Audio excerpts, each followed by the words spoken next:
many occasions it's the people's money. Order. If that Senator really Polley, is the case— it's being 2 p.m. We will move to questions without notice. Senator Wong. Thank you, Mr President. My question is to the Minister for Finance, Senator Birmingham, and I refer to page 37 of Budget Paper No. 1. Can the minister confirm that despite spending almost $100 billion and racking up a record $100 trillion in debt, the Wage Price Index and Consumer Price Index forecast on that page show a cut to real wages? The Minister for Finance, Senator Birmingham. Thanks, Mr President. Mr President, I thank Senator Wong for her question. And indeed, it's a budget where it's been clear for some time in relation to the information provided by the Reserve Bank, Treasury, their analysis about what it would take to see pressure in relation to real wages growth. They've updated. Well, a Labor government would give you many things, but it certainly wouldn't give you more jobs. Certainly wouldn't give you more jobs across Australia. Order. Certainly wouldn't give you a stronger economy. Order. Certainly would give you, though, probably higher taxes. Sorry, I was just responding to the interjection, Senator Wong. Senator Wong on a point of Just order. responding. Point of order. I must Point take of order. Senator Wong on the point of order. Senator Wong. Point of order, direct relevance. I asked a very specific question about a table in the budget papers which demonstrates that despite racking up $1 trillion in debt, real wages go backwards, and I've asked the minister to confirm that. Interjections are always disorderly. It helps if ministers are not interjected upon so that they are not tempted to respond to them. You reminded the minister of the question. I urge senators to remain silent and allow the minister to answer it. Senator Birmingham. Thanks, Mr President. Well, before I was interrupted by those opposite, I was pointing out, Mr President, that the Reserve Bank and the Treasury had indeed provided updated information in relation to the Nauru, the effective rate of full employment at which you expect to see wages pressure increase in the economy. And their updates that they had released and provided indicated that it was necessary to get unemployment sustainably below 5%, indeed closer to 4.5%, to see that type of pressure build, particularly in what is a low interest rate and low inflation environment that we face at present. And so, Mr President, what this government has outlined in our economic plan, in our budget, is a very clear plan to deliver stronger employment growth that achieves lower unemployment outcomes, that meets those types of provisions and expectations that the Reserve Bank and the Treasury have outlined, to drive unemployment below 5% and to achieve that in sustainable terms. That's something that hasn't been achieved in this country for a very long time, Mr President, but we are well placed to achieve that now. Senator Birmingham. Senator Wong on a point of order. The cut to real wages in the budget, that's what the question was about. Senator Wong, I've allowed you to restate part of the question. I'm reluctant to get so specific in determining direct relevance that a minister, when asked a question of this nature, cannot be talking about employment and its impact upon the economy. I think the minister, with respect, is being directly relevant. I can't instruct him how to answer a question. Senator Birmingham. Thanks, Mr President. So as I was outlining, and we're following not the views of the Labor Party there, but indeed the advice of economic experts at the Reserve Bank and the Treasury about how best to achieve the jobs growth that will then lead to the unemployment outcomes that Senator can Birmingham, drive the wages time for growth. the answer has expired. Senator Wong, a supplementary question. How much longer will Australians have to wait to see an increase in their real wages? Senator Birmingham. No, Mr. President, we have been seeing real wages growth. Let's not accept the premise of that question that somehow wages have not been growing. They've been growing. They've been growing, of course, in a record low inflation environment, a record low interest rate environment. Order. We also have seen Australians, though, live through a global pandemic. Australians living through the biggest disruption to the global economy since World War II. But fortunately for Australians, unlike those across much of the rest of the world, they've enjoyed policy settings and success right across this country that's kept their jobs safe, and secure, that has actually achieved an outcome of seeing more Australians in work today than was the case when we went into the pandemic. 12 months ago, nobody would have thought that was an achievable outcome. to have more Australians in work today than at the time the nation was slipping into recession. But there is absolutely still more to be done, and that's what our budget plans outline, to keep growing jobs, which we can help to achieve. Order. Senator Wong, a final supplementary question. How is it that you as Finance Minister and this Prime Minister have delivered $1 trillion in debt, but a budget which ensures that real wages go backwards? Senator Birmingham. Mr President, we are absolutely proud as a government to have delivered successive budgets that have kept Australians safe and secure. Our budgets, our plans, our policies have saved the jobs of Australians, have saved businesses across Australia, have created an environment for which Australians enjoy far greater economic security than nearly anywhere else around the world. I know those opposite want to pretend that we live in some sort of alternate reality world, but you need only go and look. Go and look at the European Union and see a double-dip recession occurring in that part of the world. Go and look elsewhere around the world and try to find another country, another developed economy, where jobs have recovered to the extent at which they have in Australia. Go and find another country where businesses have survived at the rate they have in Australia. We have much to be proud of in this country. Our government won't let those opposite talk it down. We are determined to keep backing Australian businesses to drive the jobs growth for all Senator Australians. Birmingham. Senator Chandler. Order. Senator Chandler's on her feet. My question is to the Minister representing the Prime Minister, Senator Birmingham. Can the Minister inform the Senate how the Morrison government's 2021-2022 budget sets out a comprehensive plan to secure Australia's economic recovery and build for the future? Minister representing the Prime Minister, Senator Birmingham. Thanks very much, Mr President. Well, Mr President, last night we did deliver a budget that sets out the next stages in Australia's recovery plan. The next stages in our plan to make sure we keep Australians safe from the threats of COVID-19 to their health, safe from the threats of COVID-19 to their jobs and their economic security. Equally, a plan that lays out how we will continue to grow the economy over the long term and drive further economic growth, productivity growth and jobs creation for Australians, and, of course, how we will deliver on our promises to fund the essential services that Australians rely on. Even in the face of a pandemic, Mr President, that has knocked our economy and parts of the world for six, we're seeing remarkable resilience across Australia. We're seeing consumer sentiment at its highest in 11 years, business conditions reaching record highs. All of that after the first recession that Australia had faced in 30 years caused by the COVID pandemic. Most countries, Mr President, are simply still struggling to get back to the starting points they had at the pandemic. But we've managed to get Australia back to the point of having more people in work than had been the case. And that gives us the opportunity to deliver on our commitments to invest in essential services. $18 billion for aged care services, more than $2 billion for mental health services, and over $13 billion honouring our promises to fully fund the National Disability Insurance Scheme. This budget delivers key measures that will turbocharge the economy further, continue to drive economic growth, investment and create jobs into the future, including extra tax relief for low and middle-income earners as part of course, our sweeping tax reforms delivering lower income tax across the board, extension of the temporary full expensing measures to make sure we get business investment going, new apprenticeship places, 100,000 of them being supported by additional government support programs, and $110 billion of infrastructure to build the country stronger. A supplementary question. Thank you, Mr President. Can the Minister outline some of the major job-creating measures in the 2021-2022 budget? Senator Birmingham. Mr President, our measures will help to create some 250,000 further jobs over the next 2 years.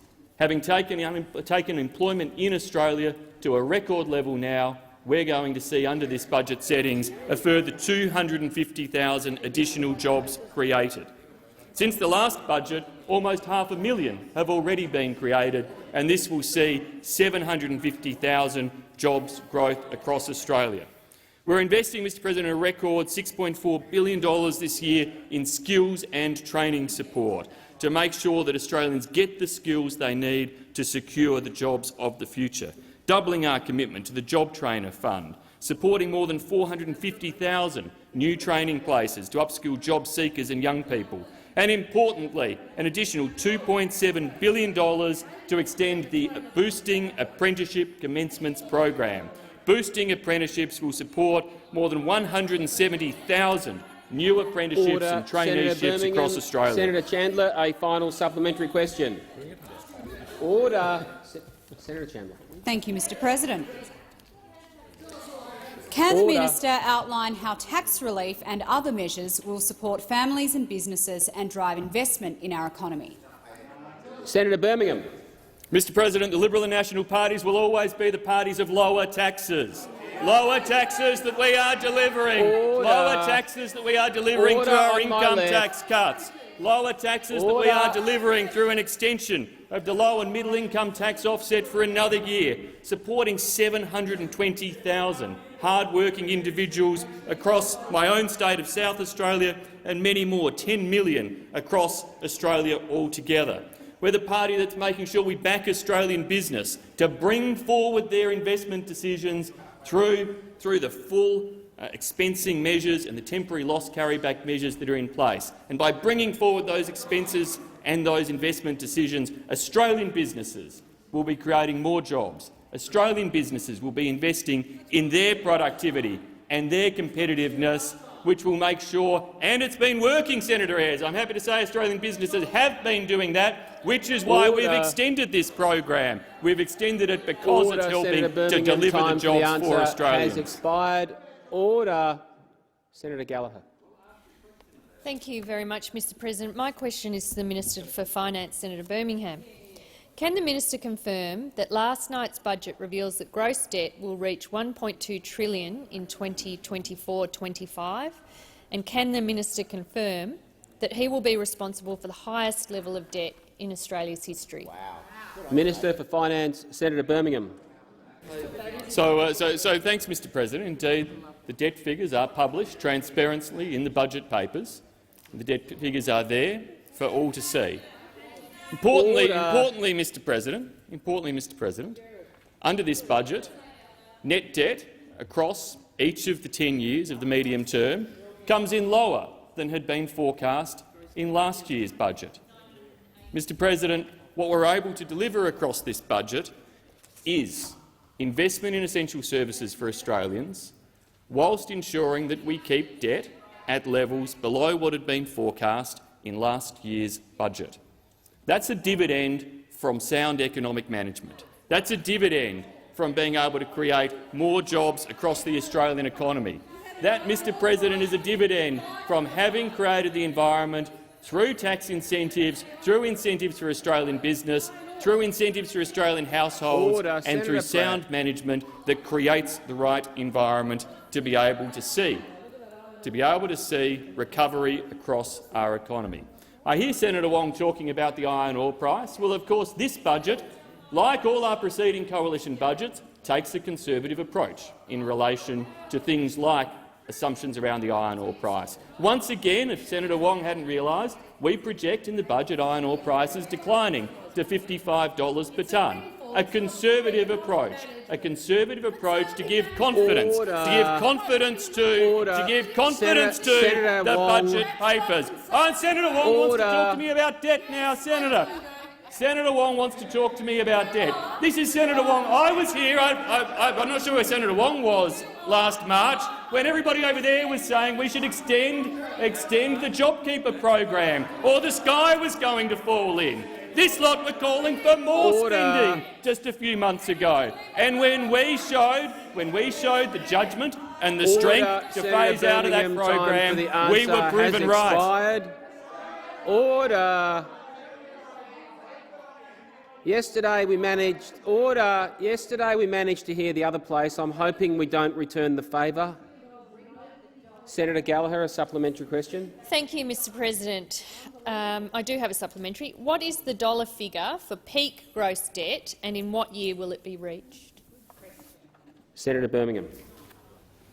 Thanks, Mr President. Well, Mr President, over the forward estimates, gross debt is expected to reach a within-year peak of $1.2 billion, or $1.220 billion, or 50.9%. Order.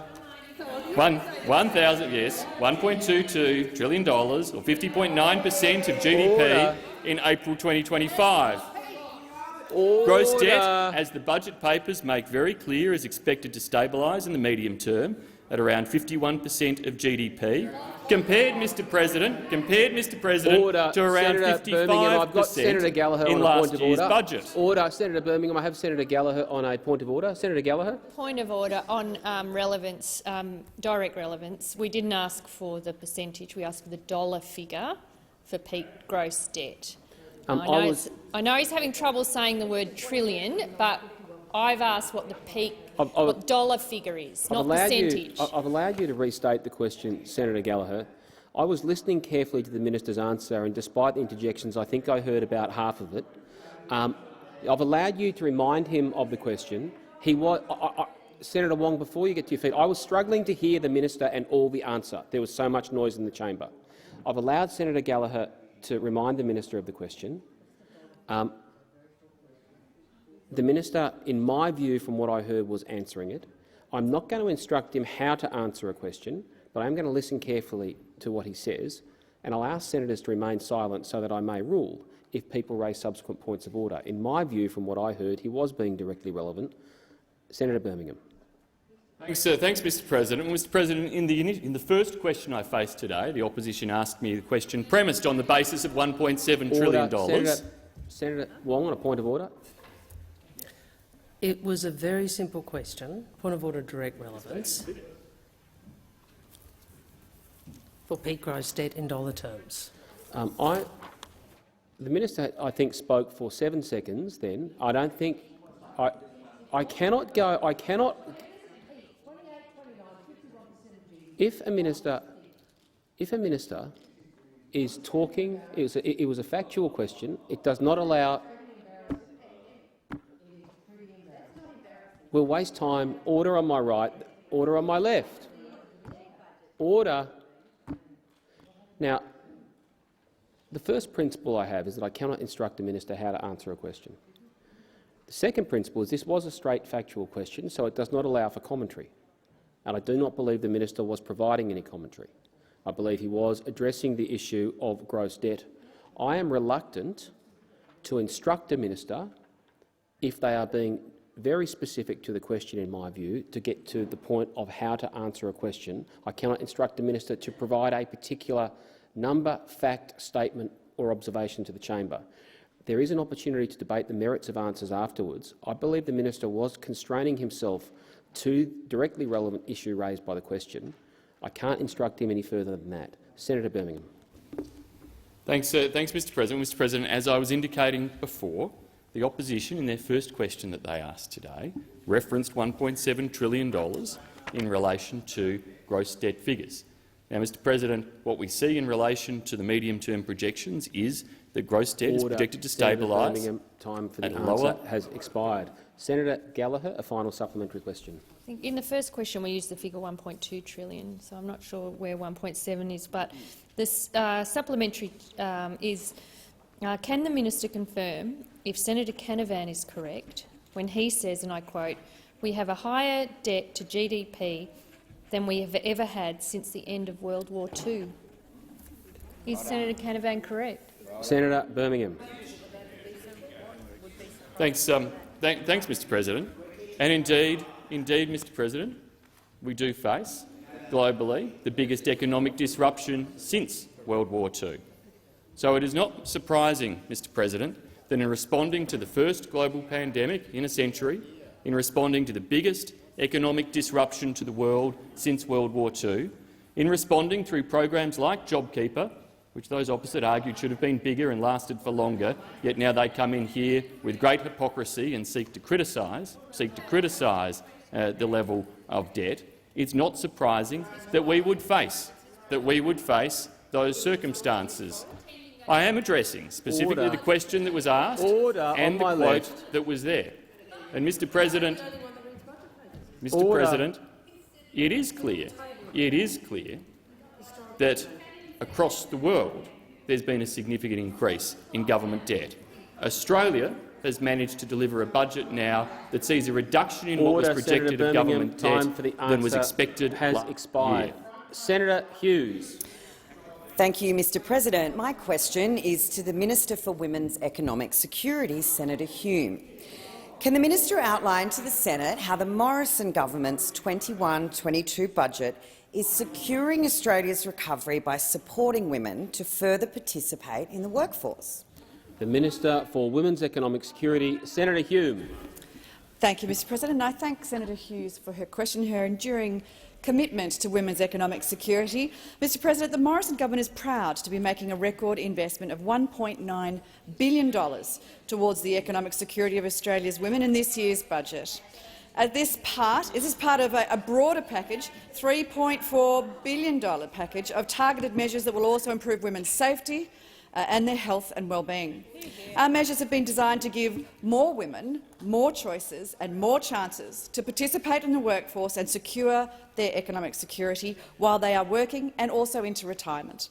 We know that a comprehensive system of childcare is the key to helping women return to the workforce and participate in the workforce, which is one of the best ways to ensure that women are economically secure. When you remove barriers to women's workforce participations, all Australians reap the benefits. It's estimated that increasing women's workforce participation by just 5% will increase Australia's real GDP by $20 billion over 5 years, and all Australians will benefit from a more prosperous Australia. And it's not just women with children that benefit. Around 2/3 of women with children in the workforce with children under 2 use their grandparents for informal support, and around 1/3 of women use grandparents as their only support.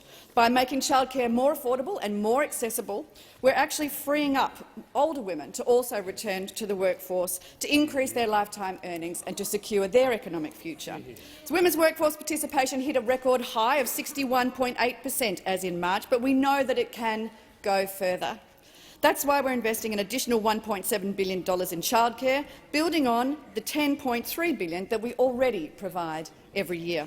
We're removing the childcare subsidies annual cap, and with increased childcare subsidies available to families with 2 or more children, benefiting around 250,000 families. Senator Hume. Senator Hughes, a supplementary question. I do. Thank you, Mr President. Can the minister inform the Senate how the government is supporting women in work, including Indigenous women? Before I call Senator Hume, again I'm going to ask for silence during the question. I would prefer silence at all times, but particularly during the question I will insist upon it. Senator Hume. Thank you, Mr President. The Morrison government is acutely aware of the needs, the very unique needs of Indigenous women. That's why this women's budget statement provides $77.4 million in dedicated funding to improve Indigenous women's economic security. We've committed $13.9 million over 4 years to establish an early-stage social enterprise foundation. Now, this foundation will provide capacity building and financial support dedicated to social enterprises that are on the ground in Indigenous communities right now.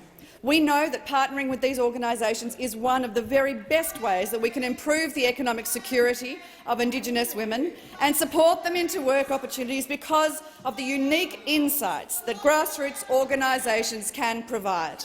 Order. Additional funding of $63.5 million over Senator 4 years will support additional places for Indigenous girls' academies, which support young Indigenous women into their studies, Senator increase Hume, their Year 12 attainment and provide— Senator Thorpe. Senator Hughes. Can the minister advise how the government is supporting women's economic security for their retirement?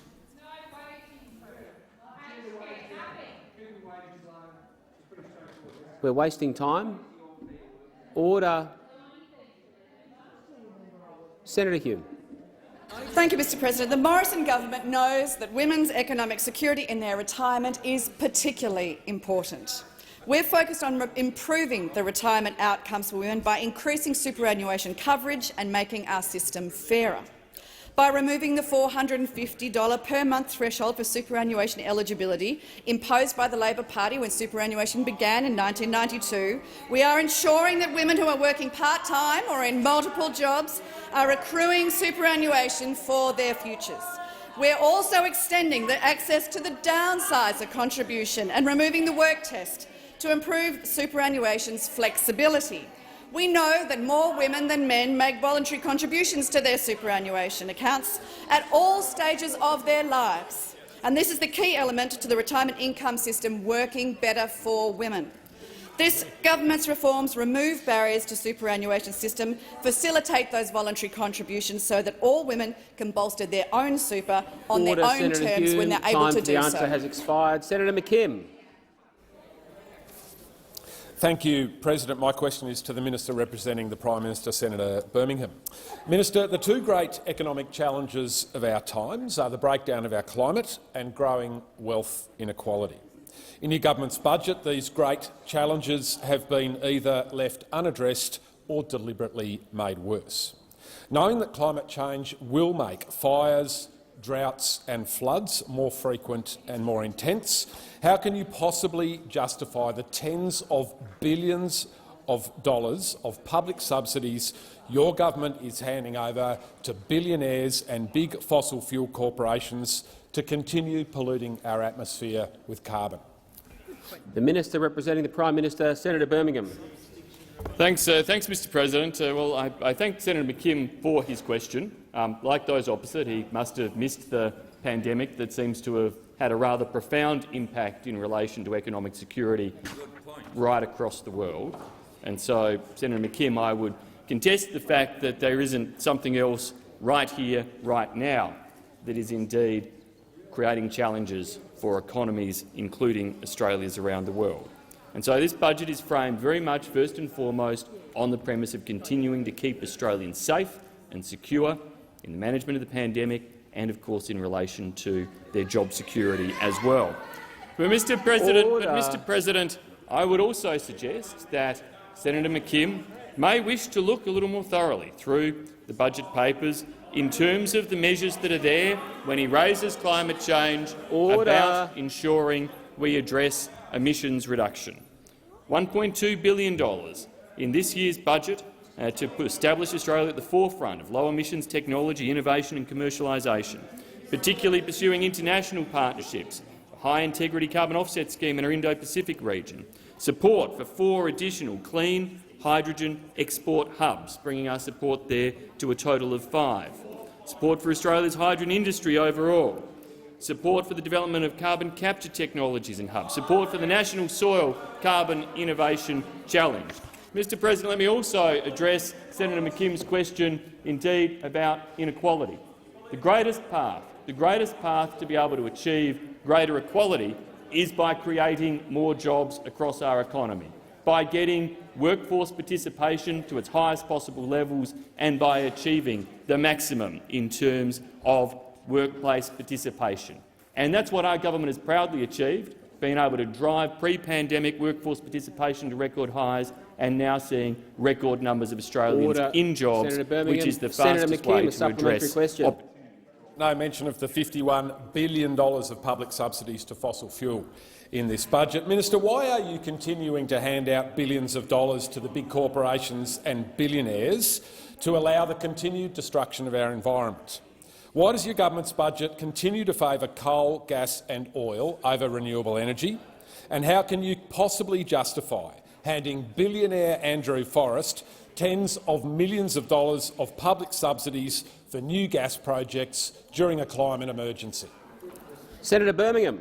Well, Mr. President, it sounds to me, if I'm taking a wild guess at what Senator McKim is conflating into what he's calling as subsidies, it sounds to me like Senator McKim is wanting us to ensure that Australian farmers are paying higher taxes in relation to the fuels they use. Well, I can tell Senator McKim that's not something that a coalition government will do. A coalition government will not be jacking up the taxes that Australian farmers pay in relation to their fuels. We will not be rendering our resources industry less competitive around the rest of the world. These are important parts of our current economic architecture and our future economic architecture as well, providing jobs, providing more opportunities for Australians now and into the future, driving our export earnings potential. We're doing that in an environment where we are also investing in new technology opportunities. We have seen, Mr. President, phenomenal growth in relation to the renewables energy sector, and you can see by our measures in this budget we're investing in the next wave of emissions-reducing technologies too. Senator McKim, a final Thank you, President. question. Still no mention of the $51 billion of fossil fuel subsidies in this budget. Minister, according to the budget projections, real wages will go backwards over the next 2 years. With housing affordability once again getting worse, why has your budget ignored social housing yet again? Why are you instead trying to trap single parents into subprime mortgages? Is this budget an admission that the government wants to keep wages low and drive house prices even higher? Senator Birmingham. Well, Mr President, let me completely refute the suggestion there by Senator McKim that somehow our government is trying to, quote, trap single parents into subprime mortgages. Mr President, what our government is proudly trying to do is to give single parents a greater opportunity of home ownership. That is a proud Liberal value, Mr President. That is something that has stretched through the Liberal and National parties throughout the history of our parties to help encourage home ownership in Australia. And in this budget, Mr President, we are proud to try to make it easier for young Australians to buy their own home, to make it easier for single parents to be able to buy their own home, to make more available more family homes by encouraging older Australians to downsize at the right stage in their life to be able to do so. These, Mr President, far from entrapment, these are opportunities that we are creating for greater financial sustainability for Australian families. Senator Antich. Mr President, my question is for the Minister representing the Minister for Employment, Workforce, Skills, Small and Family Business, Senator Cash. Minister, what is the Morrison government doing to secure Australia's recovery by skilling Australians for jobs today and into the future through its 2021-22 budget? The Minister representing the Minister for Employment, Workforce, Skills, Small and Family Business, Senator Cash. Thank you very much, Mr President, and I thank Senator Antic for his question. And Mr President, the budget that was handed down last night sets out the next stage of the Morrison government's economic plan to get Australia and Australians through COVID-19. One of the measures that we're investing in is in terms of businesses being able to take on further apprentices and trainees. We brought down a budget that backs people who want to become an apprentice and trainee, but also provides that mechanism for a business to actually take them on. On this side of the chamber, on the government side, we know that governments themselves don't create jobs. We put in place policy frameworks, and the policy framework that the Morrison government puts in place enables businesses out there to prosper, grow and, in this case, create opportunities for apprenticeships and traineeships for more Australians.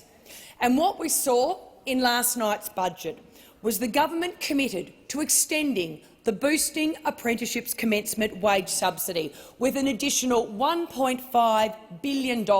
And, colleagues, we are now extending out this incredibly successful program to the 31st of March 2022. Mr President, under this program, what we have seen to date is 140,000 Australians have been able to enter an apprenticeship or traineeship. 140,000 new apprenticeships and traineeships have been created since this program has been created. The further funding that we actually announced last night in the budget, an additional $1.5 billion. What we will now see is this program will now deliver an additional approximately 170,000 apprentices. And that is because we understand, the Morrison government understands, that you need to put in place that pipeline of skilled workers and provide businesses and Australians with the opportunity to bring on and to undertake apprenticeships. Senator Antic, supplementary question. Thank you. Minister, how is the government supporting women in getting apprenticeships in non-traditional trades? Senator Cash. Well, Mr President, the Morrison government is focused on seeing more women go into apprenticeships and trades. Why? Because we know that once you've actually undertaken an apprenticeship or a traineeship, you have a skill for life. And what we saw with last night's budget was our continued commitment to seeing more women take up an apprenticeship in non-traditional trades, with training support provided for 5,000 places. Mr President, the Morrison government is also guaranteeing in-training support for women who take up more apprenticeships in industries such as building and construction. And certainly, as the former Skills Minister, I've been passionate about seeing more women pursue careers in non-traditional trades, such as working with the building and construction industry, and in particular with great women leaders in the building and construction industry, for example Danita Warren, who is of course leading the Master Builders Association. Senator Antich, a final supplementary question. Thank you, Mr President. Minister, how is the government supporting digital businesses to take on staff and gain skills needed in a digital economy? Senator Cash. Well, Mr President, what we're seeing with the digital economy is it is creating new opportunities for Australians to both upskill and to reskill into roles that just, say, 2 decades ago, 20 years ago, did not actually exist or were actually in their infancy. And that is why, again, last night, what you saw in the budget was an investment of around $10.7 million to trial new digital skills cadetships. This is all about helping Australians to develop high-level digital skills in fields such as cybersecurity, advanced manufacturing, data analytics, game design and animation. And what this investment will do is provide 4 industry-led pilots to develop new and innovative ways to increase the number of Australians with high-level digital skills through cadetships. Again, the Morrison government, we understand the value of apprenticeships, the value of traineeships, the value for creating opportunities for women to enter into non-traditional trades, and we were backing Senator those commitments Cash, in the answer has budget. expired. Senator Patrick. Thank you, Mr President. My question is to the Minister representing the Minister for Defence.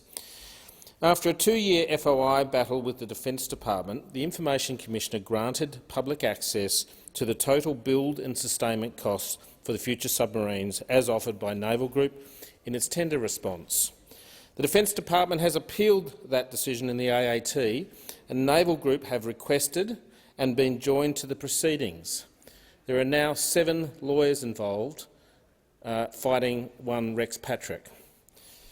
We now find out that the taxpayer is paying the legal costs of Naval Group, a $5.1 billion foreign company. Who approved this? Why was it approved? And are there any caps on the legal fees that we pay for foreign entities? The Minister representing the Minister for Defence, Senator Birmingham.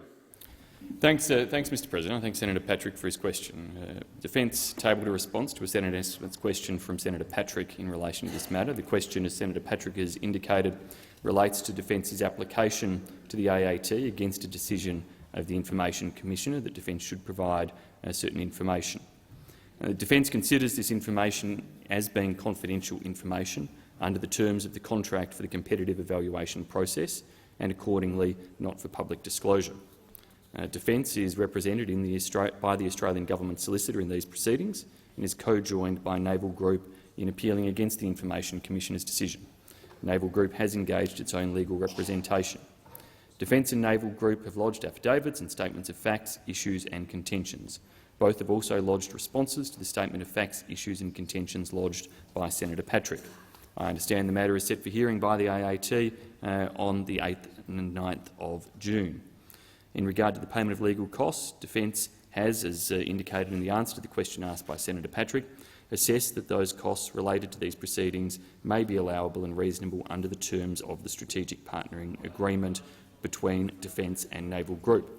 Naval Group Australia, it should be noted, has been established for the purpose of delivering the future submarine program, which is funded by Defence, and the matter before the AAT relates to information provided by Naval Group for the purposes of that future submarine program. Senator Patrick, a supplementary question. Thank you, Mr President. The question on notice advised that the payment of the legal expenses was agreed to in the Strategic Partnering Agreement.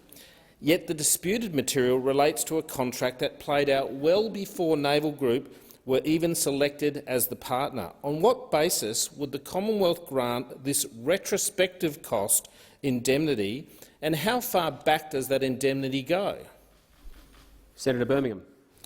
Well, thanks, Mr President. As I just advised from the information provided to me by Defence, Defence has assessed costs relating to these proceedings may be allowable and reasonable under the terms of the Strategic Partnering Agreement. Now, the documents that are being sought relate to the Future Submarine Program, for which Naval Group Australia has been established, which is a program funded by Defence. And, Mr. President, on those grounds, Defence have assessed that it is consistent with the terms of the SPA. Senator Patrick, a final supplementary question. With regards to the government paying Naval Group's legal bills, is it just a contractual arrangement between Naval Group, or is it something that all large defence primes get, the taxpayer paying their legal bills? How many small to medium companies get the benefit of the taxpayer paying their legal bills if a dispute arises? Senator Birmingham. Mr. President, I give Senator Patrick the assurance that in equivalent circumstances, under consistent contractual terms, they'd be consistently applied. Senator Muriel-Smith. My question is to the Minister for Finance, Senator Birmingham. When asked this morning whether references in the budget papers to vaccinating the entire population by the end of the year mean all Australians will be vaccinated by the 31st of December, Mr Morrison said, and I quote, "No, there are assumptions that go into the rollout. They are not policy settings." What assumptions underpin the budget? The Minister representing the Prime Minister, Senator Birmingham. Well, thanks, Mr. President. Well, many assumptions underpin the budget, Mr. President. Assumptions underpin the budget in order. Senator Wong, on a point of order. Point of direct relevance. Order. No. Order. I need to hear Senator Wong's point of order. Senator Wong.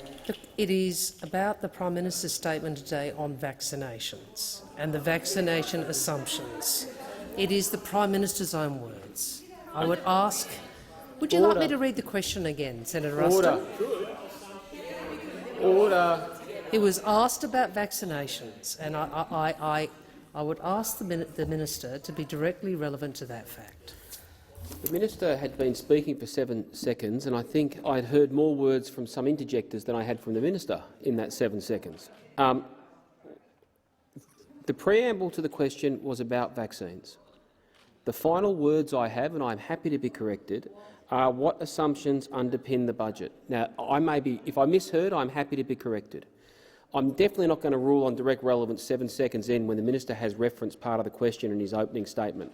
I will listen to his answer. I've let you remind the Minister of the question. Senator Birmingham to continue.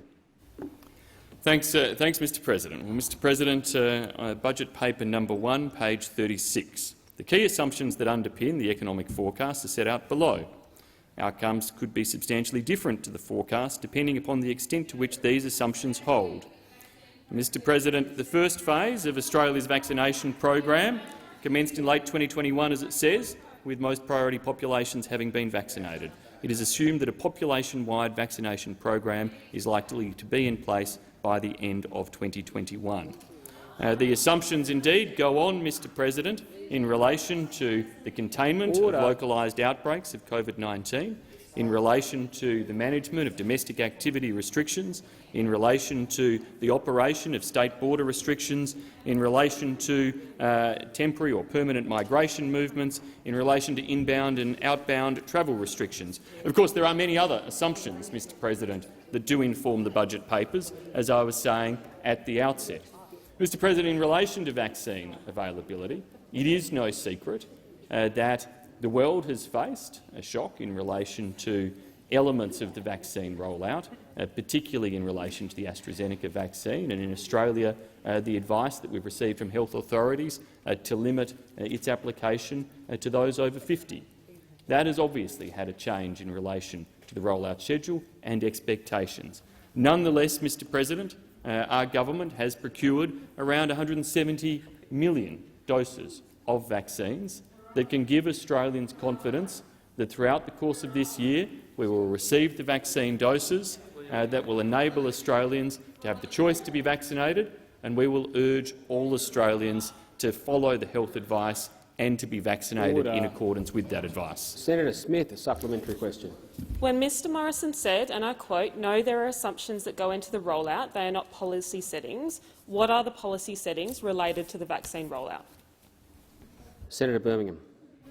No, Mr. President, the policy settings that relate to the vaccine rollout are the billions of dollars that our government is investing in procuring those vaccines, in the contractual arrangements that we have pursued with the states and territories, with primary health networks of GPs across the country that are providing more than 5,000 potential points of vaccination across the country now, that have achieved more than 2.7 million vaccine doses being administered to date, and that will see continued distribution of vaccines across Australia throughout this year and no doubt into next year as well. We can see around the world that other countries are now taking the steps of assessing vaccine applicability to children.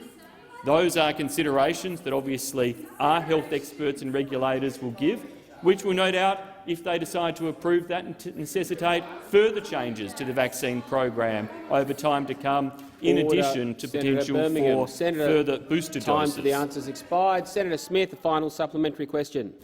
Minister, why are the vaccine rollout assumptions that underpin the budget not consistent with the policy settings related to the vaccine rollout? Senator Birmingham. No, Mr. President, I reject that question. That is not the case.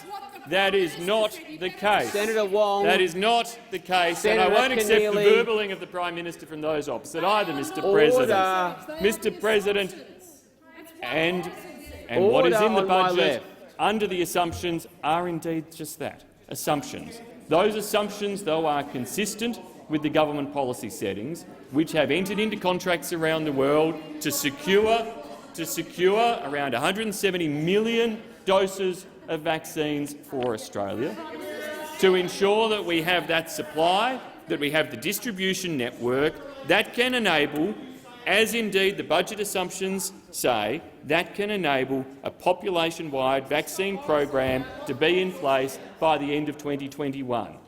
Now, Mr. President, they're the assumptions on which the budget is built. The policies enable that possibility to be delivered, and our focus is on delivering time it. for the answer has expired. Senator Davey.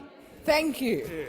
My question is to the Minister representing the Minister for Agriculture, Drought and Emergency Management, Senator Ruston. Can the Minister please explain how the biosecurity package contained in this year's budget bolster our commitment to protect Australian agricultural industries and regional communities? The Minister representing the Minister for Agriculture, Drought and Emergency Management, Senator Ruston.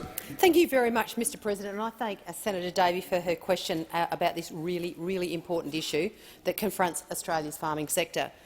The government is investing $850 million in this budget as a commitment towards supporting our agricultural sector to get to $100 billion worth of farm gate value. And as part of the critical pillar in this is obviously supporting biosecurity, and over $400 million will be invested in biosecurity measures to make sure that we keep Australia's agricultural sector safe from the incursion of foreign pests and diseases. Because we know that agriculture continues to be one of the economic powerhouses of this country. And despite things like the impacts of drought and floods and bushfires and the COVID pandemic, we still as a country rely immensely on our agricultural sector. So keeping Australia free from pests and diseases is one of the most important things that we can do to make sure that we support Australian agricultural producers, because we know that biosecurity matters to them. It matters to them because the hard work they've done to gain market access could be compromised by pests and diseases. They know that they get a premium price for their products overseas because of our clean, green reputation. And we know that even the small outbreaks that have happened in Australia can have devastating impacts, including more recently the over $2 billion that has cost us to deal with African swine flu. We know that, for instance, if foot and mouth disease ever came into our country, we're looking at a $50 billion cost to our agricultural sector over the succeeding 10 years. So we are absolutely stepping up our resolve, our commitment, our funding to make sure that we combat where we can, the incursion of pests and diseases into our country, because we stand side by side with our agricultural producers. Senator Davey, a supplementary question. Thank you. And can the minister further outline any other investments in biosecurity and export services and their ongoing role in reducing threats to our livestock, crops and our environment? Senator Ruston. Thank you, Mr President. We're investing in lots of things, but we believe that technological solutions such as the groundbreaking trials to screen biosecurity offshore, the implementation of development of modern innovative detection systems like our 3D X-ray machines and algorithms that are much more likely to be able to target where risks are likely to be higher. And our announcement confirms our long-standing commitment that we will continue to invest record amounts of money to keep Australian agricultural producers doing what they do best, and that's producing fantastic, clean, green Australian produce. We know that on average every year there are 2.5 million shipping containers arrive in Australia, 19,000 commercial vessels arrive and 60 million mail items. Supply chains are becoming more complex and biosecurity risks are challenging and spreading regionally and globally. That's why we are making the investment that delivers for import and export services to ensure the movement of goods is safe. Order. Senator Davey, a final supplementary question. Thank you. And finally, can the minister please update the Senate on how these investments will assist Australian agriculture and support Australians as we continue to secure Australia's recovery from the COVID-19 pandemic? Senator Ruston. Thank you, Mr President. Well, our strong biosecurity system enables our agricultural sector, but it protects our way of life in Australia. Australia's biosecurity system protects the $53 billion in agriculture's fishery and forestry exports and 1.6 million Australian jobs across the entire supply chain. So the suite of biosecurity measures that are contained in this budget are just one of the initiatives that we are putting in place to boost the economic recovery and complement the reforms that we are implementing across our entire biosecurity system to make it the most modern, efficient and effective system, and making sure we keep Australia and Australians safe. Recently, modelling from the University of Melbourne said that the net present value of what we are seeking to protect by our biosecurity systems is $314 billion over the coming years. And that means that this is about a $30 return on investment for every dollar that we invest in biosecurity. It makes absolute common sense. Order. Senator Keneally. Mr President, my question is to the Minister representing the Minister for Health, Senator Colbeck. This morning, this minister said, and I quote, "I expect some Australians will still be getting vaccinated next year." On what date will Australians be fully vaccinated, and how many doses per week need to be achieved to meet this target? The Minister representing the Minister for Health, Senator Colbeck. Thank you, Mr President.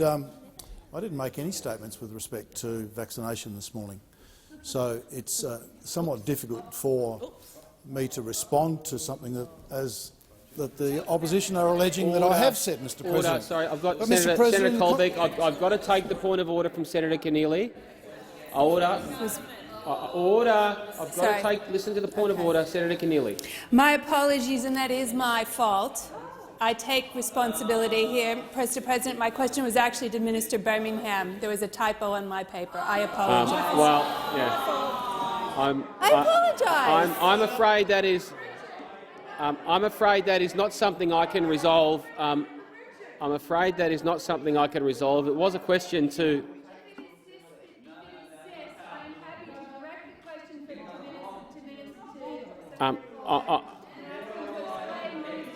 Senator Keneally, appreciate you accepting the error was on your part, but the question was directed to the Minister representing the Minister for Health, so I must allow him to continue. He's commenced his answer.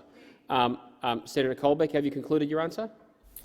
No, Mr President. I'm very happy to assist the House with some information with respect to the vaccination rollout, Mr President, and as of close of business yesterday, Mr President, we have a national number of vaccinations of over 8 million, Mr President. 76,379 in the previous 24 hours, Mr President. In aged care, Mr President, we've done 215,000 doses, and that's 126,923 first doses, Mr President, and 89,040 second doses, and 55,700 doses supporting staff and residents. Order. Senator Keneally, on a point of order. This point of order is relevant. The senator doesn't have to explain Minister Birmingham's comments, but he could answer the question, which was on what date will Australians be fully vaccinated, and how many doses per week need to be administered to achieve this target. I've allowed you. Order. Order.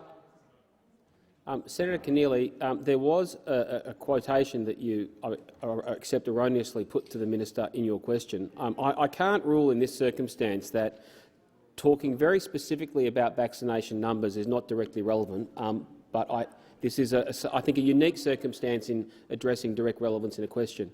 The minister is constraining himself to specific numbers. I believe that to be directly relevant given the circumstances. Senator Colbeck.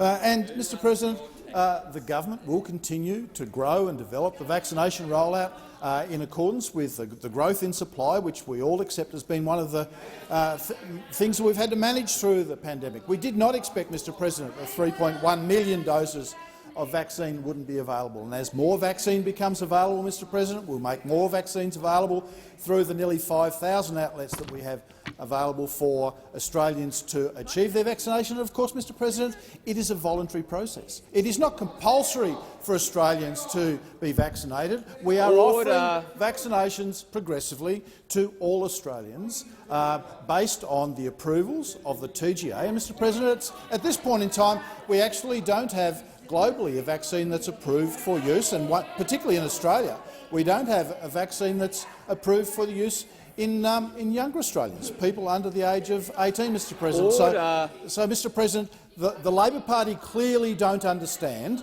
the process of the development of the vaccine Senator rollout. Colbeck, time they for the continue answer to try and expired. Senator Keneally, a supplementary question. On what date will Australians be fully vaccinated? Senator Colbeck.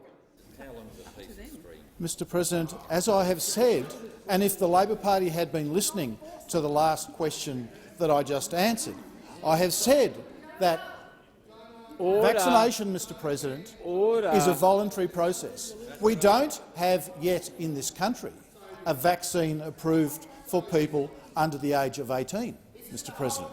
So, Mr President, because the TGA has not approved one yet, Mr President. So if the Labor Party don't understand those simple fundamentals about the vaccine process, about the safe application of the vaccine process that we are rolling out, Mr President, I actually feel quite sorry for them, Mr President. We will continue to build the vaccine rollout with availability, availability of new vaccines that will look after not only Australians at a senior level, those that are over 50 that are available, that have access to the vaccine now, and those in the— Senator Keneally, a final supplementary question. The Morrison government has broken promise after promise to administer 4 million vaccinations by the end of March, to vaccinate all of 1A by the end of Easter, to vaccinate 6 million Australians by the 10th of May. On what date will all Australians who want to be vaccinated receive their vaccine? Senator Colbeck. Thank you, Mr President. The Labor Party seem to live in this parallel universe where they completely forget, Mr President, that we did not receive 3.1 million doses of AstraZeneca vaccine that we were expecting. They neglect to tell the Australian people that, based on health advice, we had to reset the vaccine rollout to provide AstraZeneca vaccine only to people 50 and over, based on health advice, Mr President. They live in this parallel universe where they continue to undermine the public confidence in the vaccine rollout when we want to maintain the confidence in the vaccine rollout, because it is important that Australians front up, come and get a vaccination, as it becomes available to them in the category that's open to them, Mr President. We will continue to responsibly build and grow the vaccine rollout with vaccine availability and ensure that Australians have access to safe and high-quality vaccines. Senator O'Sullivan. Thank you very much, Mr President. My question is to the Minister representing the Minister for Infrastructure, Transport and Regional Development, Senator Reynolds. Can the Minister outline to the Senate the Morrison-McCormack government's record $110 billion infrastructure rollout announced in this 2021-22 budget and how it will secure Australia's recovery? The Minister representing the Minister for Infrastructure, Transport and Regional Development, Senator Reynolds. Thank you very much, Mr President, and indeed I can. And thank you very much to Senator O'Sullivan for the question and for his passionate support for the development of infrastructure right across our great state of Western Australia and indeed nationally. Despite what those opposites say, the Morrison-McCormack government is continuing to secure Australia's recovery with a record investment in infrastructure as part of the 21-22 budget.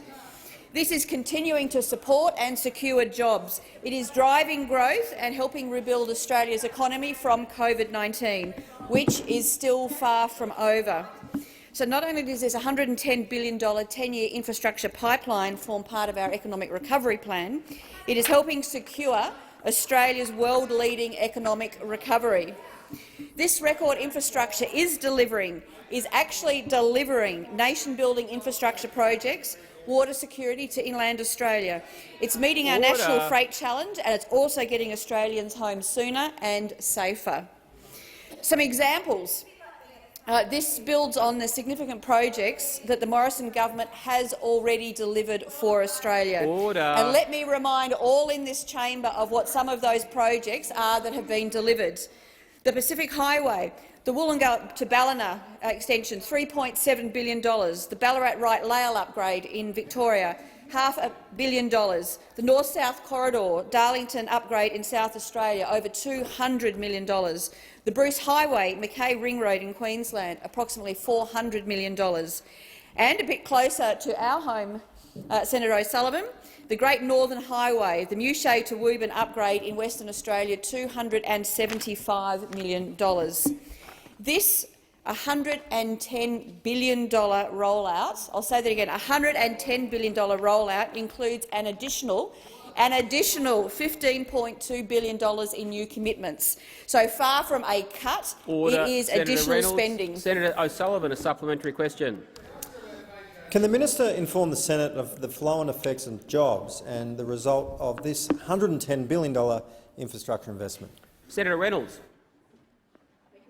President, and indeed I can, and very proudly so. This government has a very proud record of delivering major infrastructure projects right across our nation. In fact, more than 220 projects are currently under construction right around our great nation. And these projects are supporting over 100,000 Australian jobs. The $15.2 billion in new commitments to infrastructure projects will support an additional 30,000 jobs across Australia, which has never been more important. So this budget is funding projects including $2 billion for the Great Western Highway upgrade, Katoomba to Lithgow in New South Wales, $2 billion to deliver the Melbourne Intermodal Terminal, $400 million for the Bruce Highway, additional funding in Queensland, $237.5 million for Metronet in Western Australia, $161 million for the Truro bypass in South Australia. O'Sullivan, a final supplementary question. Thank you, Mr President. Can the Minister outline how the $110 billion infrastructure rollout is driving economic recovery from the COVID-19 pandemic? Senator Reynolds. Thank you, Mr President. And indeed I can. I still had such a long list of projects that this government is delivering. I didn't quite get through them all. This infrastructure rollout means, above all else, it means local jobs in local communities right across Australia. For example, the new intermodal freight terminal in Melbourne will support both the Victorian and also, importantly, our national freight networks, creating up to 1,350 jobs during peak construction and a further 550 jobs during peak operation. The additional $1 billion for the highly successful $2.5 billion local roads and community infrastructure program is also successfully delivering local projects that matter to local communities right across our nation. And that, again, means local jobs, not just direct construction jobs, but jobs that flow right through local communities.